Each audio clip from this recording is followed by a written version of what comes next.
Hello everyone, today we start our NCERT exercise 1.3 from the question number 7 and onward. Previous lecture में हम लोगों ने up to 6 question discuss किए थे, तो कंटिन्यू करते हैं 7 क्वेश्चन से. And here we have the question number 7. Write 3 numbers whose decimal expansions are non-terminating, non-repeating. So what you need to consider here, we need to write here any 3 examples, 3 numbers which are non-terminating, non-repeating. So since we have to think about the number which are non-terminating, non-recurring decimals.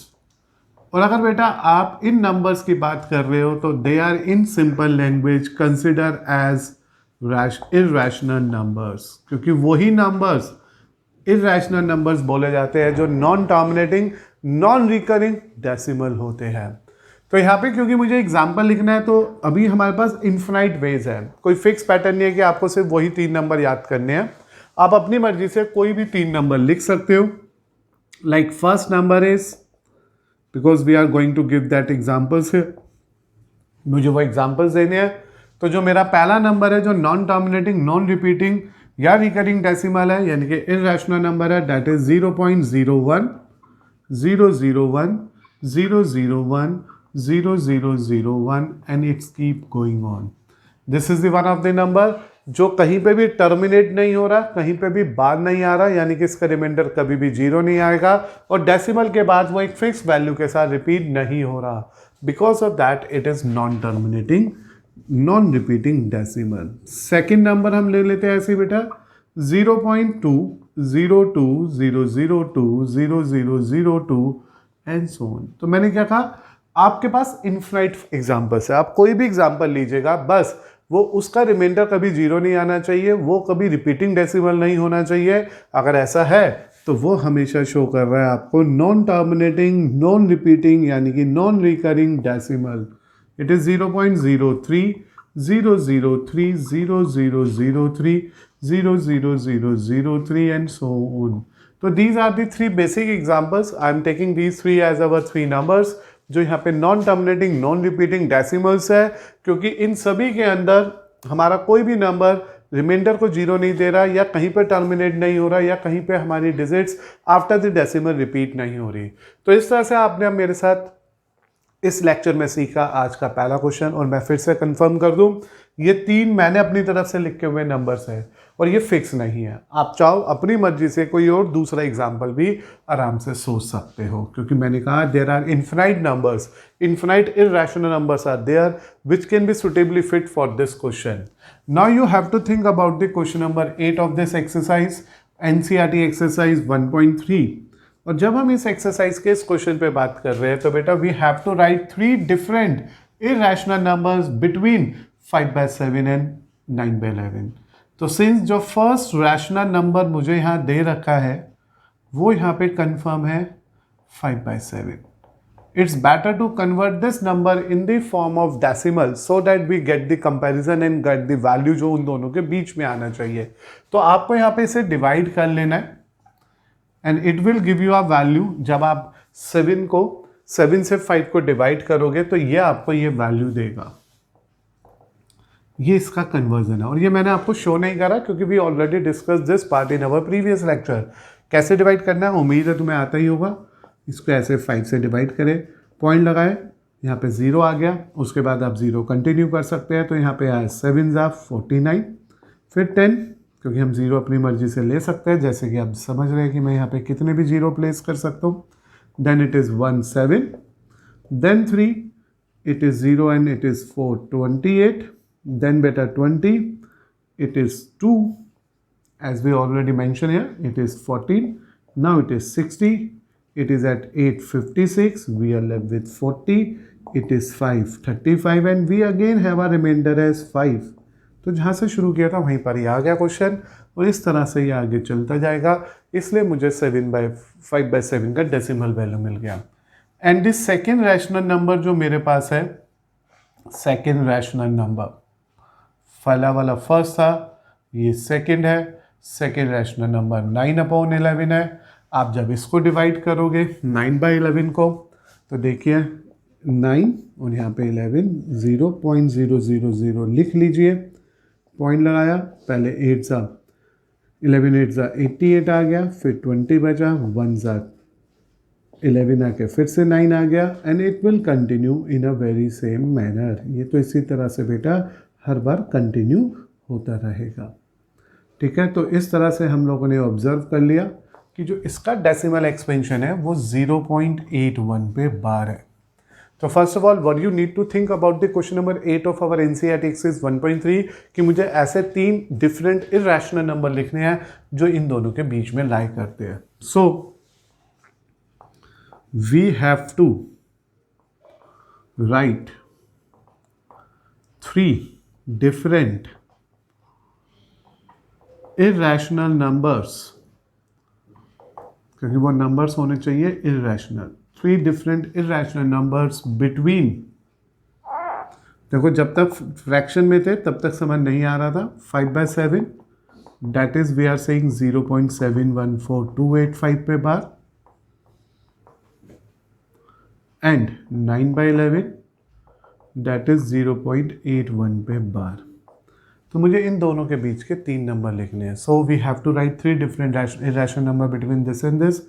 Hence जो value आ गई सबसे पहली, तो first irrational number, जो पहला irrational number बनेगा 0.71 के बाद वो आएगा 0.720, 7200, 72000 एंड सो। तो you need to remember that your number must be lie in between 0.72 से बड़ा होना चाहिए एंड 8.1 से छोटा होना चाहिए। तो 0.714 से बड़ा, 0.81 से छोटा। तो ऐसे फिर से आपके मन में डिफरेंट एग्जाम्पल्स आ सकते हैं, क्योंकि इन्फिनाइट नंबर्स हो सकते हैं, and I am taking only 3 of them. तो मैंने इसी तरह से उसके बीच के 3 नंबर्स को यहाँ पे यूज़ करने की प्लानिंग करी। और इसी तरह से अगर मैं थर्ड इरेशनल नंबर की बात करूँगा तो you can take it as 740, 7400, 74000 and moving on. तो इस तरह से बेटा in the question number 8 of this particular NCERT exercise we need to write any 3 numbers which are irrational. Means जो इरेशनल मीन्स क्या हुआ, non terminating non repeating decimals होने चाहिए, और 5/7 और 9/11 के बीच में होने चाहिए। तो फर्स्ट ऑफ ऑल मैंने 5/7 को डेसिमल में बदला, फिर 9/11 को डेसिमल में बदला, so that we get that idea कि जो वैल्यूज मुझे चाहिए वो इन दोनों के बीच में चाहिए, और फिर मैंने इन दोनों के बीच में वो 3 डिफरेंट नंबर्स लिखने थे। So we have to write 3 different irrational number between this and this, hence that first, second and third में भी this. And I am again saying that मेरे पास नंबर ऑफ चॉइसेस है, मैं इनके अलावा भी और भी डिफरेंट नंबर्स यहाँ पे यूज कर सकता हूँ अपने आंसर को प्रॉपरली रिप्रेजेंट करने के लिए। नाउ बेटा कंसिडर करें मेरे साथ क्वेश्चन नंबर 9 को as a last question of our exercise 1.3 here, and we have to classify following number as a rational and irrational. तो first of all we take root 23। Since what you say about this, is it's rational और rational? तो हमने देखा क्योंकि root के अंदर है, root से फ्री नहीं हो रहा पा रहा है, इसलिए ये इरेशनल है। तो आपको क्या लिखना है, since 23 is a prime number, ये प्राइम नंबर है, therefore the square root of 23 is an irrational number. Why I am saying so? क्योंकि हम लोगों ने ये सीखा था irrational numbers के अंदर कि कोई भी नंबर जो रूट से फ्री नहीं हो सकता, या कोई भी नंबर जो non dominating non repeating decimal है, non dominating non repeating decimal, तो वो इरेशनल होगा।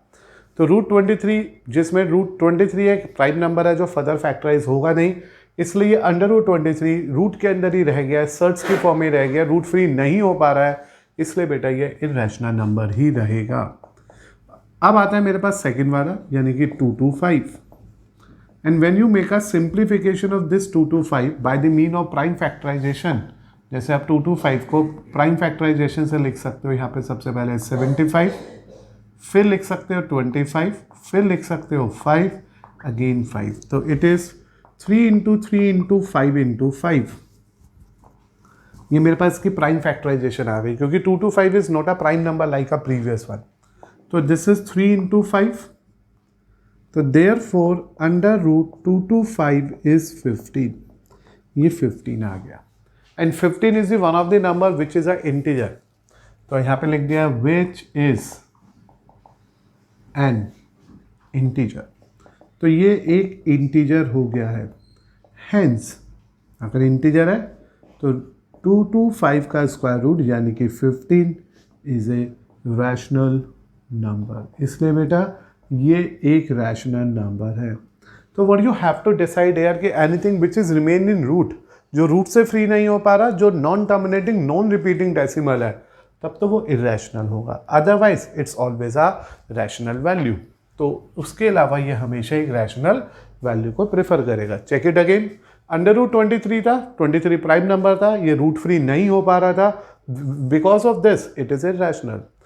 2 to 5 को मैंने प्राइम फैक्टर से सिंप्लीफाई किया and you note the rule of that square root, की कुछ भी जो रूट में 2 बार अंदर होगा वो इजीली बाहर आएगा, otherwise you know that 2 to 5 is the perfect square, it is a perfect square of 15। तो इसलिए हमारे पास यहाँ पे आंसर 15 आ गया विच इज एन इंटीजर, और being a integer it is a part of a rational number. अब हम पहुँचते हैं थर्ड पार्ट पे। In the third part of the question we have 0.3796। तो जैसे हमने देखा, क्या ऑब्जर्व किया, since it is a terminating decimal, तो बेटा ये एक टर्मिनेटिंग डेसिमल है। Being a terminating decimal it is a rational number, क्योंकि हम लोगों ने डिस्कस किया था कुछ भी अगर टर्मिनेटिंग होगा, नॉन टर्मिनेटिंग रिपीटिंग होगा, तो वो सब के सब हमारे रैशनल नंबर्स के पार्ट होने वाले हैं। तो 0.3796 is one of the number जिसको डिवाइड करने के बाद रिमाइंडर 0 आ गया। इट्स एंड आफ्टर 6, ये खत्म हो गया, रुक गया, बंद हो गया, यानी कि टर्मिनेट हो गया। Therefore, it is in terminating decimal, और being a terminating decimal, it is a rational number, क्योंकि यही पहचान होती है रैशनल नंबर की, वो या तो टर्मिनेटिंग होना चाहिए, या इंटीजर होना चाहिए, होल होना चाहिए, नेचुरल नंबर होना चाहिए, या फिर नॉन टर्मिनेटिंग रिपीटिंग होना चाहिए। नाउ बेटा when you think about the fourth part here, it is 7.478478 तो व्हाट यू ऑब्जर्व हियर कि it is one of the repeating decimal, it is repeating decimal number। इसमें रिपीटिंग डेसिमल्स आ रहे हैं, यानी कि रिपीटिंग डेसिमल एक्सपेंशन है, ये number है ये। देयरफॉर हम इसे लिख सकते हैं 7.478 पे bar, which is non terminating recurring लिखो या रिपीटिंग लिखो, डेसिमल नंबर। और क्योंकि non terminating repeating decimal number है, hence it is a rational number, तो ये भी एक रैशनल नंबर आ गया। तो what you need to observe, rational number कब कब होगा, जब टर्मिनेटिंग है, कब कब होगा, जब नॉन टर्मिनेटिंग रिपीटिंग है, या फिर वो डेसिमल वाला है ही नहीं, वो इंटीजर है, होल नंबर है, नेचुरल नंबर है। उन सभी कैटेगरी में ये क्या बनने वाला है, एक रैशनल नंबर बनने वाला है। तो फर्स्ट पार्ट जो रूट से फ्री नहीं हुआ, इरेशनल। सेकेंड पार्ट जो रूट फ्री होकर इंटीजर बन गया, रैशनल। थर्ड पार्ट जो टर्मिनेटिंग डेसिमल था, रैशनल। फोर्थ पार्ट जो नॉन टर्मिनेटिंग पर रिपीटिंग डेसिमल था, rational. Now we are moving to last and final part of this particular exercise as the part number 5th, and here we have 0.1, 100, 100, 1 4 times 0 and so on, as it is, बहुत easily आपको पता चल गया होगा, hence it is non terminating, ना तो ये terminating है, नॉन रिपीटिंग, ना ही ये रिपीटिंग डेसिमल है, as it is non terminating non repeating decimal number. और अगर ऐसा हो रहा है तो हम ये कह सकते हैं, hence it is an irrational number. इसलिए बेटा ये एक इररेशनल नंबर है। तो my dear student, what you have to consider here is very important to us, कि जब भी कभी किसी नंबर की क्लासिफिकेशन करनी है तो we have to just check whether it is a part of rational और irrational. If it is a irrational number, it is either of 2 time only, one is non terminating non repeating decimal, another is it is remain in a root से free नहीं होगा। अगर ऐसा है तो वो irrational है। अदरवाइज जितने भी नंबर हमारे पास आएंगे, आइदर वो इंटीजर आ जाए, आइदर वो रिपीट टर्मिनेटिंग डेसिमल आ जाए, नॉन टर्मिनेटिंग रिपीटिंग डेसिमल आ जाए, तीनों कैटेगरी जो है वो रैशनल को प्रेफर करेंगे। तो इस तरह से we complete the NCERT exercise 1.3 which is based on the very very simple concept of this particular topic.